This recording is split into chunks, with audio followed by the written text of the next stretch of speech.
Halo sahabat, Assalamualaikum. Semoga sehat selalu dan senantiasa berbahagia. Terima kasih sudah subscribe dan menyimak video-video Konco Movie. Semoga Tuhan Yang Maha Esa selalu memberikan rezeki yang berkah dan berlimpah ruah untuk sahabat semua. Kali ini Konco Movie akan membawakan alur cerita film yang berjudul Dora.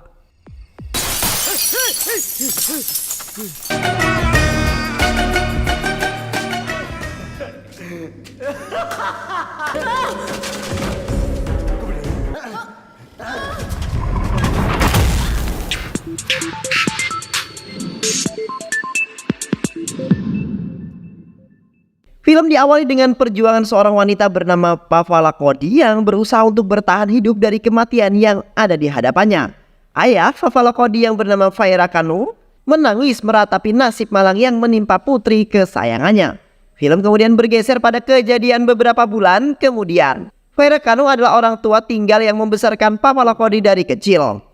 Mereka tinggal di rumah yang sederhana. Setiap harinya Kanu selalu berjuang dengan sangat keras untuk menghidupi putri kesayangannya itu. Bahkan segala permintaan Papa selalu dipenuhi oleh Kanu. Kanu melakukan hal itu karena takut pada Papa yang merupakan orang yang sangat temperamen. Papa selalu memarahi Kanu setiap kali dia merasa terganggu. Walaupun sifat Papa yang begitu, tapi dari lubuk hati yang terdalam, Kanu tetap menyayangi Papa. Suatu ketika Kanu meminta Papa untuk segera menikah. Karena diketahui umur Papa memang sudah terbilang cukup untuk menikah. Kanu merayu Papa untuk berdoa di sebuah kuil milik keluarganya, berharap doa itu akan dikabulkan dan Papa bisa segera bertemu dengan jodoh tercintanya. Tapi usulan Kanu itu ditolak. Papa hanya ingin hidup bersama sang ayah sambil merawatnya.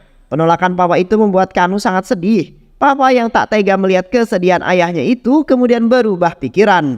Dia akan menuruti permintaan sang ayah.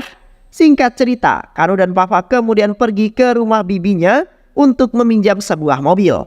Diketahui, bibi Papa adalah pemilik perusahaan taksi online yang beroperasi di wilayah tersebut. Kanu kemudian menyampaikan maksud kedatangan itu, tapi bibi Papa malah menolak permintaan Kanu.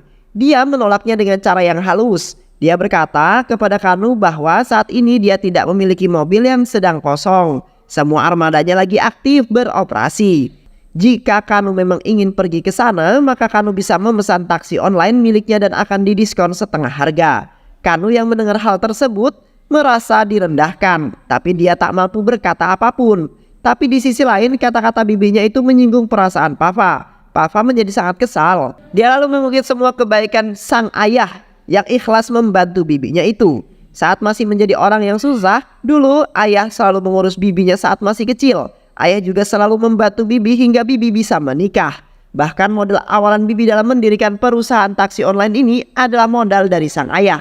Papa sangat marah ketika ayahnya direndahkan. Papa juga bersumpah kepada bibinya bahwa dia bersama ayahnya akan membangun perusahaan taksi online yang jauh lebih besar dan akan mengalahkan perusahaan taksi online milik bibinya.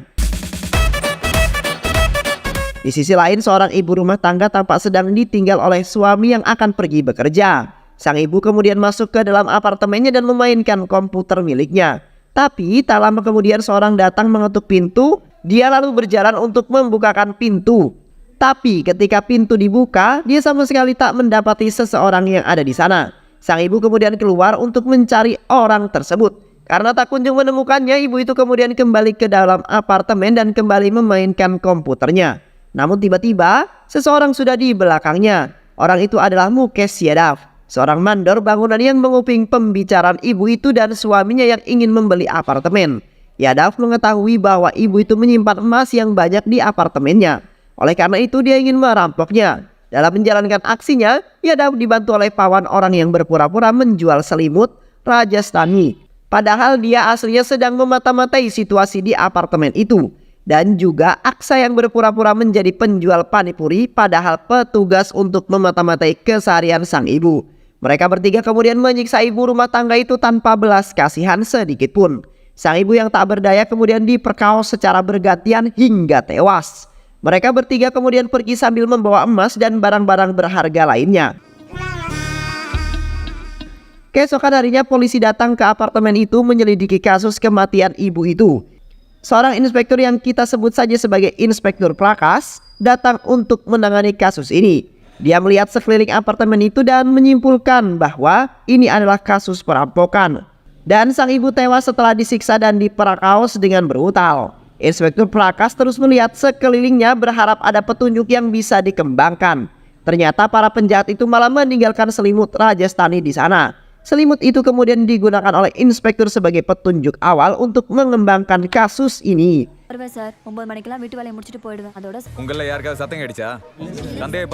Sementara itu Papa dan juga Kanu, ayahnya terus mencari semua uang tabungan yang mereka miliki. Setelah semuanya terkumpul, Papa kemudian menggunakan uang itu untuk membeli mobil. Mereka pergi ke sebuah showroom, tapi baru saja sampai tiba-tiba jantung Papa berdetak dengan sangat kencang. Hal itu membuat Papa menjadi sangat pusing. Kanu yang mengkhawatirkan kondisi Papa berniat untuk mengajak Papa pulang terlebih dahulu. Tapi beruntung pusing itu tak berlangsung lama. Papa kembali melanjutkan urusannya. Papa bersama Kanu sedang melihat-lihat mobil yang mana akan yang mereka beli. Banyak model-model modern yang ada di sana. Tapi entah mengapa Papa justru tertarik dan membeli sebuah mobil klasik yang ada di sana. Kanu sempat protes, tapi Papa sama sekali tak memperdulikannya. Di malam hari, mobil itu sempat memperlihatkan keanehannya. Anjing-anjing yang menyadari keanehan itu kemudian bergonggong dan membuat Papa terbangun. Papa mengecek kondisi mobilnya, tapi dia sama sekali tak menemukan keanehan di sana. Papa menganggap keanehan itu ditimbulkan oleh seekor kucing. Keesokan harinya mobil sudah siap untuk menjalankan tugasnya. Papa dan Kanu sedang deg-degan menunggu penelpon pertama dan benar saja tak lama kemudian telepon itu berbunyi. Papa dan juga Kanu ayahnya saling berebut untuk menjawab panggilan itu.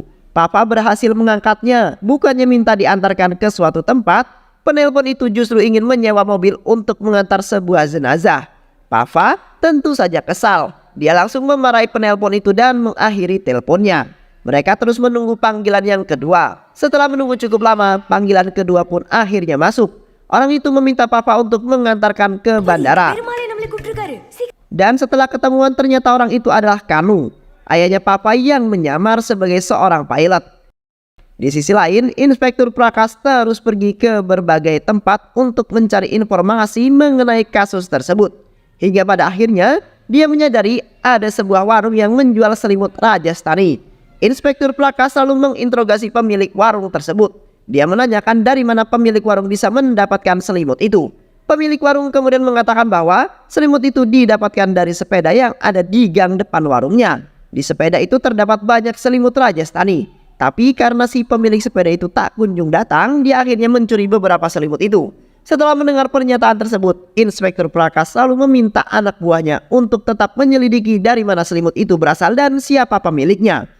Sedangkan Inspektur Prakas sendiri akan mencari sebuah petunjuk lainnya. Di tempat lain, Kanu ternyata mendapatkan orderan taksi dari penelpon pertama yang tadinya dimarahi Papa. Karena takut, Kanu kemudian pergi dari sana dengan mengendarai mobilnya. Tapi tak lama kemudian mobil itu malah berasap dan mogok di tengah jalan. Keesokan harinya, Kanu kemudian menceritakan kejadian itu kepada Papa. Papa kemudian mengajak ayahnya untuk berdoa di kuil dengan harapan keanehan dari mobil itu segera menghilang. Mereka kemudian pergi ke sana, tapi di tengah jalan, seorang nenek pendeta kuil memperhatikan mereka. Nenek mengatakan bahwa mereka tidak boleh berdoa dengan membawa mobil ini. Jika kalian ingin berdoa di kuil, berdoalah berdua. Tinggalkan mobil itu di sini. Papa dan juga Kanu sama sekali tak mendengarkan omongan nenek tersebut. Mereka tetap membawa mobil itu ke kuil. Tetapi sesamanya di sana, bunga persembahan yang sudah disiapkan di atas mobil malah terbang ke langit, seolah-olah menandakan bahwa mobil itu ditolak. Di tempat lain, seorang pengendara mobil tak sengaja menabrak seorang pengendara motor. Dia lalu keluar untuk memastikan kondisi sang pemotor. Ternyata pengendara motor itu adalah Yadav. Yadav sengaja melakukan modus pura-pura tertabrak untuk membegal si pengendara mobil. Terlihat Pawan dan Aksa juga ada di sana. Usut punya usut, pengendara mobil itu ternyata adalah seorang kontraktor bangunan.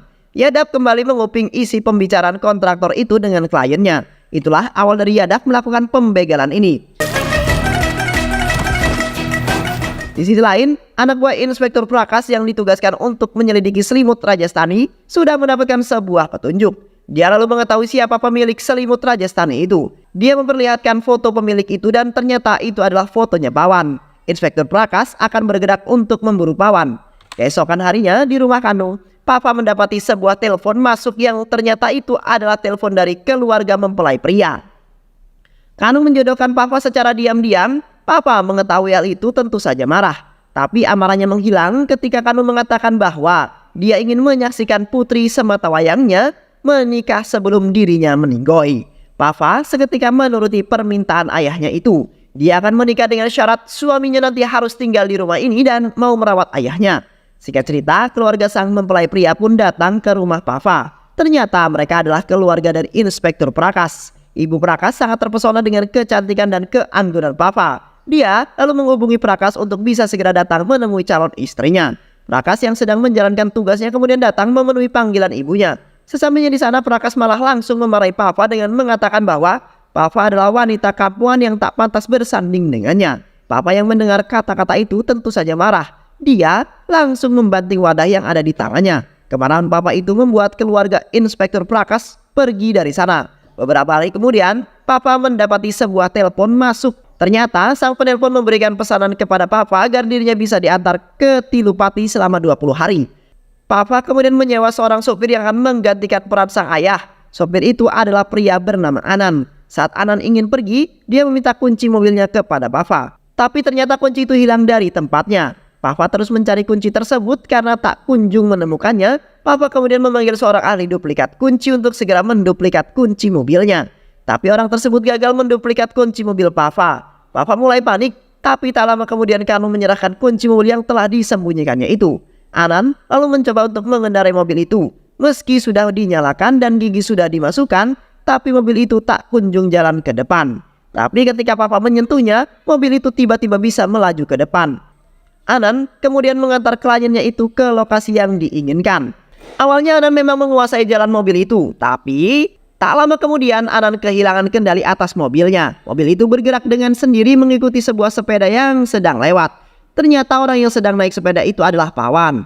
Salah satu dari 3 orang pelaku pembunuhan kejam terhadap 2 orang beberapa waktu yang lalu.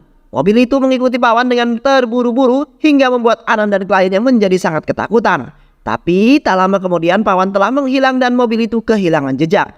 Mobil itu terus berkeliling mencari keberadaan Pawan hingga pada akhirnya dia berhenti mendadak dan hampir terlibat kecelakaan. Anan yang sudah tak sanggup lagi mengemudikan mobil itu kemudian menghubungi Papa dan menceritakan semuanya. Anan dan kliennya pergi dari sana dan Papa diminta mengambil mobilnya sendiri. Papa kemudian datang ke lokasi mobil itu dan benar saja mobil itu masih dalam keadaan menyala. Papa kemudian mengendarai mobil itu untuk dibawa pulang. Tapi di tengah jalan, dia kehilangan kendali atas mobilnya. Mobilnya bergerak sendiri ketika dia melihat Pawan. Mobil itu terus mengikuti kemanapun Pawan pergi. Pawan yang menyadari bahwa dirinya diikuti, berusaha untuk lari menyelamatkan diri. Hingga sampai di sebuah terowongan. Papa yang mencoba mengambil alih langsung diikat. Papa kemudian melihat bayangan mobilnya yang ditembok sebagai seekor anjing. Bayangan anjing itu terus menggigit Pawan hingga tewas. Bahkan darah Pawan pun sampai muncrat ke kaca mobil tersebut.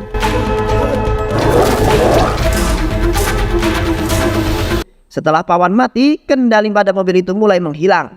Papa kemudian pulang meninggalkan mobilnya di sana. Papa meneguk sebotol air putih untuk menenangkan dirinya. Tapi tak lama kemudian terdengar suara klakson dari kejauhan. Ternyata mobil Papa pulang dengan sendirinya. Mobil itu lalu berjalan ke belakang rumah tempat biasa dia diparkirkan. Mobil itu bahkan bisa membersihkan dirinya sendiri dari noda darah yang menempel. Bukannya tenang, kini Papa malah semakin takut dengan keanehan mobil tersebut. Di sisi lain, polisi menemukan jasad Pawan di terowongan itu. Inspektur Prakas menyadari bahwa mayat itu adalah mayat Pawan, orang yang sedang dicari dirinya. Pawan tewas dengan cara yang mengenaskan. Inspektur yang menyelidiki TKP tak sengaja menemukan tutup tangki radiator mobil klasik di sana. Usut punya usut, ternyata Mukes Yadav dan Aksa juga ada di sana untuk menyaksikan mayat Pawan. Inspektur Pawan kemudian memeriksa CCTV di sekitar terowongan. Tapi anehnya CCTV itu mendadak error dan tak merekam saat-saat pembunuhan itu terjadi. Keesokan harinya, Papa bersama Kanu kembali membawa mobil itu ke sebuah kuil untuk menemui nenek pendeta. Mereka menanyakan tentang keanehan yang terjadi pada mobil ini.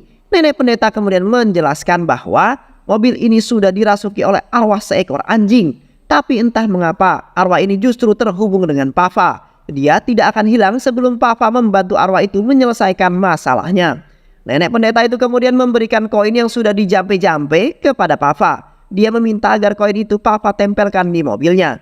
Koin itu akan menampung sang arwah ketika masalahnya sudah terselesaikan. Papa kemudian memberikan sesembahan bunga kepada mobil itu. Kanu yang masih tak percaya dengan kata-kata nenek pendeta itu mencoba untuk menghina sang mobil. Tapi sang mobil kemudian marah dan berniat untuk mencelakai Kanu. Papa yang sudah muak dengan semua ini kemudian menanyakan kemauan dari mobil tersebut. Mobil itu kemudian membuka pintunya dan mempersilahkan Papa untuk segera masuk. Mobil itu kemudian membawa Papa pergi ke suatu tempat. Ternyata mobil itu membawa Papa ke sebuah rumah kosong. Dan di saat Papa turun dari mobil tersebut, dia melihat seorang kakek yang bereaksi seolah-olah mengenali Papa dan juga mobilnya. Papa kemudian bertanya, apakah sang kakek mengenali dirinya dan mobil itu? Tentu saja aku mengenali kalian. Kakek itu kemudian menceritakan kepada Papa tentang kisah seekor anjing yang bernama Dora. Dora adalah seekor anjing yang ditemukan oleh cucunya yang bernama Arti. Kala itu, Dora adalah seekor anjing kecil. Arti menemukan Dora yang sedang terbaring tak berdaya di pinggir jalan. Arti kemudian merawat Dora hingga tumbuh besar. Mereka selalu menghabiskan waktu bersama. Dora menyayangi Arti seperti Arti menyayangi Dora. Ketika Arti sakit, maka Dora juga pasti akan sakit. Kemanapun Arti pergi, maka Dora pasti selalu ada bersama dirinya. Suatu malam kakek, Arti dan juga Dora sedang pergi mengendarai mobil klasik miliknya. Tapi di tengah jalan, mobil mereka dihentikan paksa oleh 3 orang pria yang ternyata adalah Mukes, Yadav, dan Pawan. Dan juga Aksa. Mereka bertiga merampok semua perhiasan dan barang-barang berharga milik kakek. Saat mereka akan pergi, salah satu dari 3 orang itu ternyata sange melihat kemulusan pahanya Arti. Mereka lalu menyiksa kakek. Kakek ditarik keluar dari dalam mobil dan dimasukkan ke dalam bagasi. Sedangkan Dora yang melawan, mereka lempar hingga membentur sebuah pohon. Salah satu dari mereka kemudian menangkap Arti dan memperkaosnya. Mereka saling bergantian memperkaos Arti secara brutal. Sementara itu Dora berhasil mengikuti mereka, walaupun dia harus berlari dengan kaki yang depannya sedang terluka. Ketika sudah merasa puas, mereka kemudian meninggalkan mobil tersebut. Mereka lari terpirit-pirit setelah mendengar sirine mobil polisi. Sementara itu Papa yang kebetulan sedang lewat di sana merasa curiga dan ada yang tidak beres dengan mobil tersebut. Papa kemudian menghentikan salah satu dari mereka yang mencoba kabur melarikan diri. Dan ternyata orang itu adalah Mukes Yadav. Mukes Yadav marah ketika Papa berani menghentikan dirinya. Dia kemudian mengambil sebuah patok yang tertancap di tanah dan memukulkan patok tersebut di posisi jantung Papa, yang membuat Papa seketika terjatuh dan tak sadarkan diri. Di rumah sakit, dokter mengatakan bahwa luka serius yang dialami oleh Arti menimbulkan trauma yang sangat mendalam. Trauma itu membuat otak Arti menjadi tidak berfungsi alias mati. Dokter kemudian menanyakan agar jantung Arti didonorkan saja kepada wanita kritis yang ada di sana. Ternyata Papa berada di rumah sakit yang sama dengan Arti. Akibat dari pukulan patok tersebut membuat jantung Papa menjadi sobek dan terluka. Kakek Arti yang mendengarkan penjelasan dari dokter kemudian menyetujui agar jantung Arti didonorkan kepada Papa. Kakek dan Kanu, ayah Papa, hanya bisa duduk lesu, tak berdaya. Kanu berharap-harap cemas menanti kabar baik dari dokter. Tak lama kemudian, Dora juga datang ke rumah sakit tersebut. Kini, dokter sedang melakukan operasi transplantasi jantung Arti ke dalam tubuh Papa. Harap-harap cemas terlihat dari raut wajah Kanu. Setelah menunggu beberapa waktu, kabar baik pun datang ke telinga Kanu. Dokter menyampaikan operasi telah berhasil dilakukan dan saat itu Papa sedang dalam kondisi yang baik-baik saja. Walaupun begitu, dokter tetap berpesan kepada Kanu untuk tidak membuat Papa marah dan terganggu. Karena dokter takut hal-hal itu membahayakan jantung Papa dan bisa mengancam keselamatannya. Sementara itu, Kanu ternyata sama sekali tidak mengetahui siapa yang telah mendonorkan jantung itu. Dia bertanya kepada dokter, tapi dokter merahasiakannya. Kakek sengaja tak menulis laporannya karena dia tak ingin apa yang menimpa cucunya itu malah menjadi topik hangat bagi media dan menjadi konsumsi publik. Beberapa hari kemudian, jasad Arti sudah dikuburkan. Dora hanya bisa menangis di makam Arti. Semua kenangan yang bersama Arti selalu terbayang di ingatan Dora, termasuk momen-momen bahagia bersama Arti saat sedang di dalam mobil. Dora lalu berada di dalam mobil itu hingga akhirnya mati karena kelaparan. Arwah Dora masuk ke dalam mobil tersebut. Di sisi lain, kakek yang tak ingin kenangan buruk itu selalu ada di benaknya, kemudian memutuskan untuk menjual mobil klasik miliknya itu. Di sisi lain, roh Dora percaya semenjak jantung Arti berada dalam tubuh Papa, maka Arti selalu hidup di dirinya Papa. Itulah mengapa Dora memanfaatkan Papa yang ada di dalam ada jiwa Arti untuk bersama-sama membalaskan dendam kematian Arti. Papa yang mendengarkan kisah tersebut hanya bisa menangis. Air matanya jatuh ke kaca mobil dan membuat Dora menghapus air matanya saat itu juga. Papa kemudian menceritakan kisah ini kepada Kanu, ayahnya. yang membuat Kanu juga ikut menangis. Di tempat lain, Inspektur Prakas sudah memiliki alamat pemilik tutup mobil radiator itu. Dia kemudian pergi ke rumah Papa dan diam-diam menyelinap masuk. Inspektur menyamakan tutup radiator itu ke mobilnya. Dia juga menyamakan jejak ban yang sudah difotonya karena merasa yakin bahwa Papa adalah pelakunya. Inspektur Prakas kemudian menggeret paksa Papa ke kantor polisi. Inspektur memaksa Papa untuk mengakui perbuatannya. Dia melakukan Papa dengan sangat kasar yang membuat Papa hanya bisa terus menangis. Tangisan Papa itu ternyata membuat atasan Inspektur Prakas datang. Dia menanyakan kepada Papa mengapa dia terus menangis.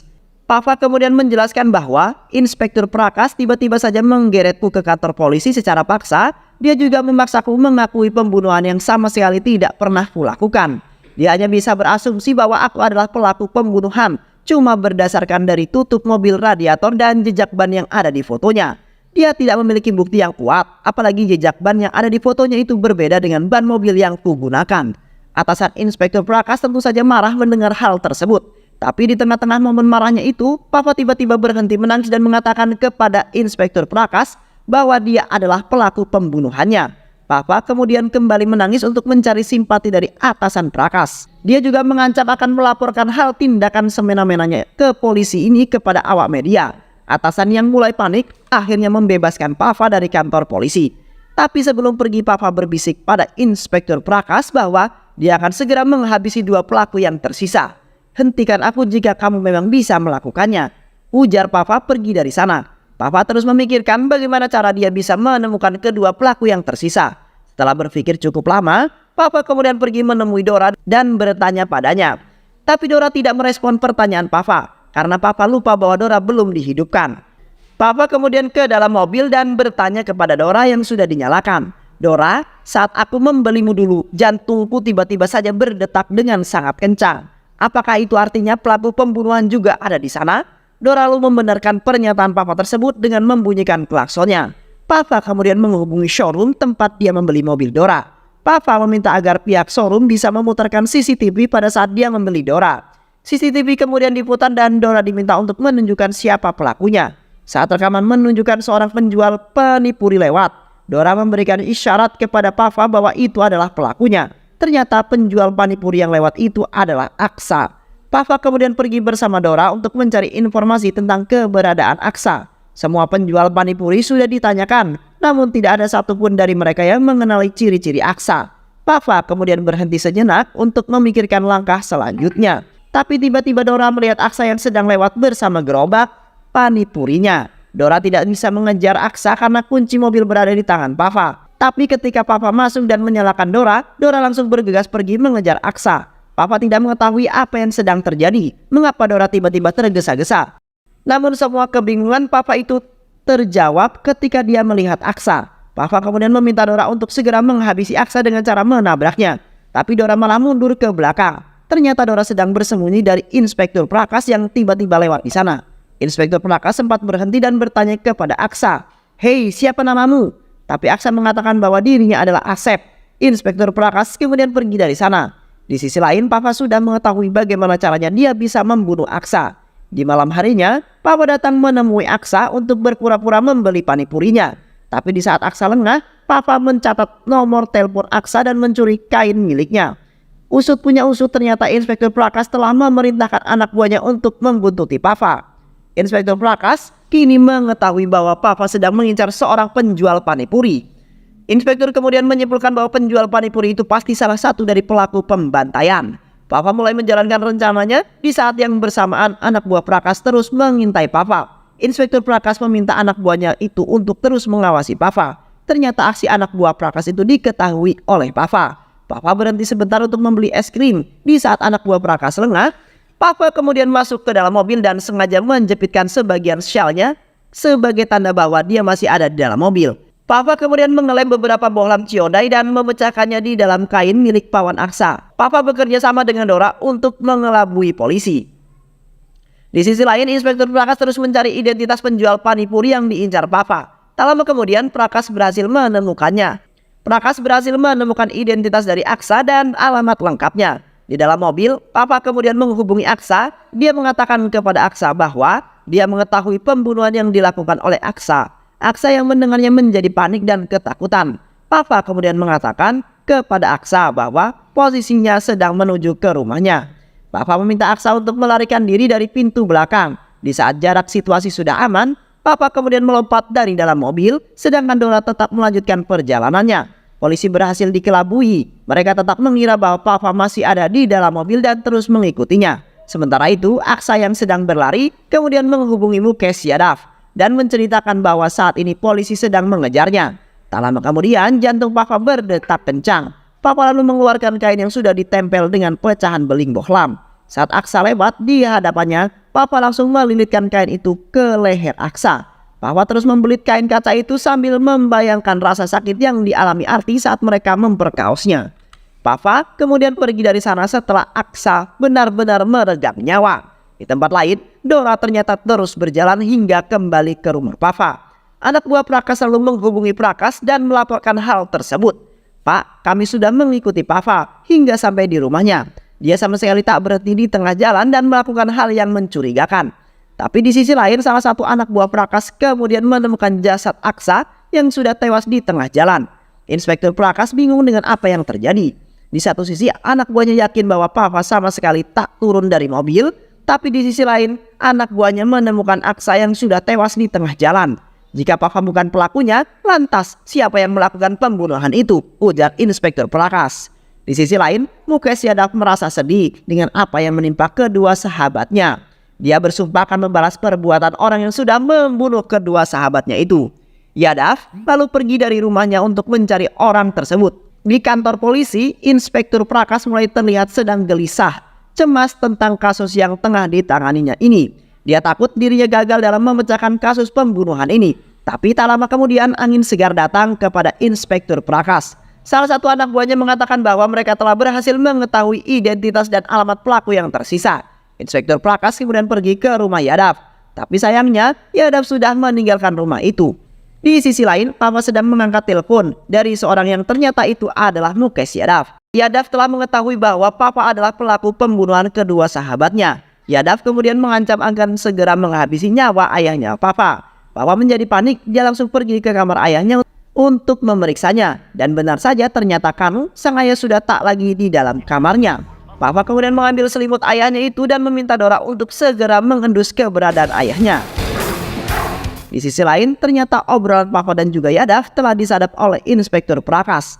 Inspektur Prakas langsung pergi mengejar mobil milik Papa. Papa yang mengetahui hal itu meminta Dora untuk melakukan sesuatu. Dora lalu membocorkan sedikit bensinnya dan membakar jalanan tersebut. Dora berhasil menghentikan laju Inspektur Prakas. Tapi salah satu anak buah Prakas berhasil mencegat Dora. Posisi Dora kini terpojok, dirinya terkepung oleh mobil polisi. Tapi lagi dan lagi Dora tidak kehilangan akal. Dia membuat kumpulan asap dan pergi dari sana. Singkat cerita, Dora telah sampai di gedung yang masih dibangun. Gedung itu adalah tempat Yadav menyandra ayahnya Papa. Papa meminta agar Dora segera menghabisi Yadav. Tapi Yadav datang bersama Kanu dan siap menghabisinya. Papa yang melihat hal itu tentu saja panik. Dia tak tahu harus melakukan apa. Dia hanya bisa menuruti perkataan Yadav. Yadav meminta Papa untuk segera keluar dan mencabut kunci mobilnya itu. Hingga Dora dapat dipastikan tidak bisa membantu Papa. Yadav lalu menendang Kanu dan menghajar Papa. Dia menghajar mereka dengan sesuka hati. Yadav kemudian mengolok-olok mobil tersebut. Dia tak percaya jika mobil itu berhantu. Yadav kemudian menjambak rambut Papa dan membetulkan kepalanya ke lampu depan mobil hingga pecah. Dia juga merusak mobil tersebut, semua kacanya dipecahkan. Badan mobil dipukul hingga penyok dan ringsek. Kebrutalan Yadav itu membuat koin yang diberikan nenek pendeta jatuh. Papa ingat bahwa dulu tukang duplikat kunci pernah menghidupkan mobilnya hanya dengan koin. Papa ingin menghidupkan Dora, tapi Yadav terlebih dahulu menarik dan menyiksanya. Siksaan itu membuat koin yang ada di tangan Papa mental masuk ke dalam mesin mobil. Saat Yadav ingin memperkaos Papa yang sudah tak berdaya, tiba-tiba saja Dora kembali hidup. Dia melempar sebuah besi kecil yang menjadi simbolnya ke lehernya Yadav. Dora kemudian menabrak Yadav hingga membuat sekarat. Dora lalu memperbaiki dirinya sendiri hingga kembali dalam kondisi mulus seperti sedia kala. Dia juga menyemprotkan air kepada Papa untuk membangunkannya. Papa yang sudah bangun lalu melihat kondisi Yadav yang sedang sekarat. Dia masih kesal dengan perbuatan Yadav. Papa kemudian masuk ke dalam mobil. Dia membayangkan rasa sakit yang Arti rasakan saat disiksa Yadav. Papa lalu meminta Dora untuk kembali menabrak Yadav. Tabrakan itu membuat kepala Yadav masuk ke dalam mobil. Dora menyiksa Yadav seperti seekor anjing yang sedang mencabik-cabik mangsanya. Yadav pun tewas di tempat. Misi Dora itu untuk membalas dendam berhasil terwujud. Dan film pun selesai. Baik sahabat, terima kasih sudah menyimak alur cerita film ini. Mudah-mudahan kalian semua terhibur dengan alur cerita film yang sangat heroik ini tentunya. Dan jangan lupa untuk subscribe, like, dan share video ini kepada teman-teman kalian semua. Sehat selalu. Wassalamualaikum warahmatullahi wabarakatuh.